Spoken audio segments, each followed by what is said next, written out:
कक्षा 12 वालों के लिए वहीं कवि अयोध्या सिंह उपाध्याय हरिओ जी के द्वारा लिखा हुआ जो प्रिय प्रवास नामक रचना से शीर्षक है पवन दूत का। और पवन दूत का में बस राधा जी के द्वारा संदेश पवन को दिया जा रहा है और स्वयं का संदेश भी भगवान तक पहुंचाने के लिए दिया जा रहा है। तो देखिए किस प्रकार से अपनी व्याकुलता के विषय को प्रभु से अलग होने के कारण व्याकुलता।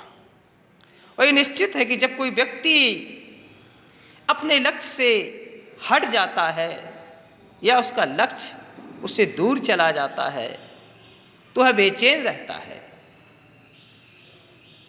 और यहाँ पर भक्ति भावना के माध्यम से ऐसा मानव समाज को समझाने का प्रयास किया है कि जैसे भी हो कर्तव्य निष्ठा के साथ हम अपने लक्ष्य को बनाए रखें तो जीवन भी एक सरलता से चलता है। तो देखिए किस प्रकार से पवन से वो आगे कह रही हैं, राधा जी कह रही हैं, सूखी जाती मलिन लत का जो धरा में पड़ी हो तो पाँवों के निकट उसको श्याम केला गिराना।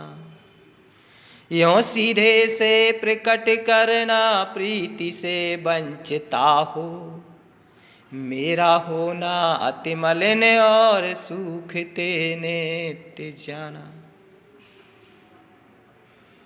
अरे पवन, कोई सूखी और मुरझाई हुई बेल पृथ्वी पर पड़ी हो तो भगवान श्री कृष्ण के कमल रूपी चरणों के पास ला करके उसे गिरा देना। इस प्रकार सीधे से स्पष्ट करके दिखाना कि जैसे यह लता अपने स्थान से टूट करके अलग होने के कारण मुरझा गई है, उसी प्रकार हे प्रभु आपके प्रेम से सीधे से प्रकट करके दिखाना कि हे प्रभु एक स्त्री आपके प्रेम से अलग होकर के, वंचिता माने अलग होकर के, इसी सूखी और मुरझाई हुई लता के समान प्रतिदिन सूखती जा रही है, अर्थात कमजोर होती जा रही है। आओ प्रभु दर्शन दो। कोई पत्ता नवल तरु का प्रीत जो हो रहा हो तो प्यारे के दृग युगल के सामने ला उसे ही धीरे धीरे संभल रखना, उन्हें यूं बताना पीला होना प्रबल दुख से पोषिता सा हमारा। अरे कोई नवीन वृक्ष का पत्ता पीला हो रहा हो तो भगवान श्री कृष्ण के दोनों नेत्रों के सामने उसे ला देना, धीरे धीरे संभाल कर रखते हुए उन्हें इस प्रकार से बताना कि पीला होना प्रबल दुख से पोषिता सा हमारा। तो धीरे धीरे संभाल कर रखते हुए उन्हें इस प्रकार से बताना कि जैसे प्रभु यह नए वृक्ष का पत्ता टूट करके पीला हो रहा है, उसी प्रकार हे प्रभु आपसे अलग होकर के मेरा शरीर भी पीला पड़ते जा रहा है, उसी तरह पीला पड़ते जा रहा था, कमजोर होते जा रहा है। जैसे पोषिता सा, जैसे किसी स्त्री का पति परदेश गमन कर जाता है उसे कहते हैं पोषित पत का, और फिर वह उसके वियोग में दुखी रहती है, कमजोर रहती है, वैसे ही प्रभु आपके परदेश गमन करने से मेरा मन भी दुखी बना रहता है।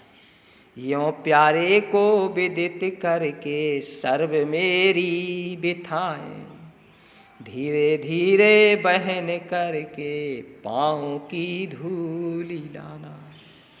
थोड़ी सी भी चरण रज जोला न देगी हमें तुम, हाय कैसे तो व्यथित चित्त को बोध में दे सकूंगी। इस प्रकार मेरे परमात्मा को ज्ञात करा के मेरी सारी कष्टों की कहानी को सुना करके धीरे धीरे कष्ट करके उनके कमल रूपी चरणों की धूली ले आना, और उनके कमल रूपी चरणों की अगर थोड़ी सी भी धूल ला करके तू हमें नहीं देगी तो हाय, यह मेरे जीवन के कष्ट का विषय और ज़्यादा बढ़ जाएगा कि इस कष्टमय हृदय को मैं कैसे समझा पाऊंगी। तो चरणों की धूल ही लेते आना। इस प्रकार से यहाँ पर राधा जी कह रहे हैं, समझा रही हैं व्याकुलता के माध्यम से। धन्यवाद।